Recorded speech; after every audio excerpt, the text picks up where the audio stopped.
বন্ধুরা আপনারা ভিডিওর প্রথমেই যে বাইরে আকাশের ওয়েদারটা দেখলেন যে কেমন ওয়েদার আছে, মেঘলা আকাশ, ঝিরিঝিরি বৃষ্টি পড়ছে।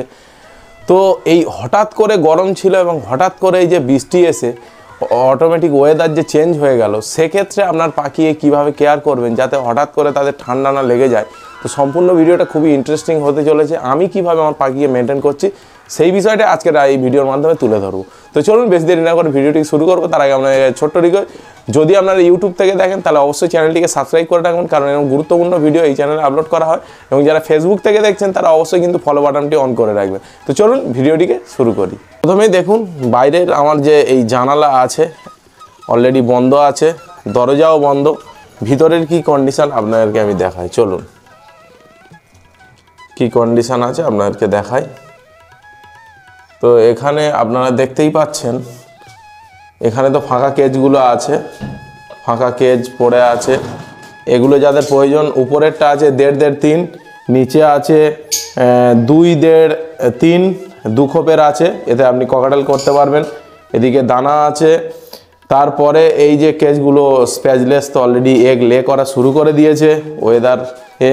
এবং একটা জিনিস ভালো করে লক্ষ্য করুন, এদিকে দেখুন একটা জানালা আছে উত্তর দিকে, এবং এটা হচ্ছে পশ্চিম দিক, পশ্চিম দিকে একটা জানালা আছে, এবং এটা আছে কি দক্ষিণ দিক। তো 3 দিকে জানালা কিন্তু বন্ধ, টোটাল ঘর পুরো কম্প্যাক্ট হয়ে আছে, আলোটা ঢুকছে। এবং পাখিগুলো কিন্তু দেখুন সব কেউ গা ফুলিয়ে বসে নেই। অনেকে আছে এই ওয়েদারে আপনাদের অনেক সময় কিন্তু গা ফুলিয়ে বসে থাকে, দেখুন পেয়ারগুলো কিন্তু গা ফুলিয়ে বসে নেই, একদম নর্মাল বসে আছে, দেখুন প্রপার। তাদের কোনো রকমের কারণ ভিতরের বাইরের ওয়েদারের সঙ্গে ভিতরের ওয়েদার হঠাৎ করে কিন্তু চেঞ্জ করা যাবে না। এখানে দেখুন ককাটেলগুলো, এরাও অলরেডি এগ লে করা শুরু করে দিয়েছে বন্ধুরা। আগের ক্লাসে তো যা হয়েছে, এরাও এগ লে করা শুরু করে দিয়েছে। এরা তো অলরেডি এগেই আছে, আপনারা দেখতে পাচ্ছেন অলরেডি ঘাড় নাড়াচ্ছে, ভয় দেখাচ্ছে, ঠিক আছে। তো এখানেও দেখুন গ্রিন ফিশার অফলাইনের একটা পেয়ার আছে, এরাও কিন্তু একদম নর্মাল আছে, দেখুন নর্মাল আছে, এরাও এগ লে করা শুরু করেছে। এখানে লোটিনো ফিশার আছে, এও কিন্তু এগ লে করা শুরু করেছে। এখন মাশাআল্লাহ দেখুন 6টা এগ লে করেছে। মোটামুটি বাইরের ওয়েদারের সঙ্গে ভিতরের ওয়েদার কোনোভাবে না যেন ডিফারেন্স হয়, মানে ঢুকতে পারে সোজা কথা ঠান্ডা বাতাস, পুরো জানালা দরজা সবই বন্ধ, বাট আলোটা যেন ঢুকতে পারে। সেক্ষেত্রে কিন্তু আপনার পাখি ঠিকঠাক থাকবে। এটা হচ্ছে 1 নম্বর, হঠাৎ করে ঠান্ডা লেগে যাবে না। 2 নম্বর হচ্ছে এই বর্ষার দিনে আপনি কিন্তু সফট ফুড দেবেন না।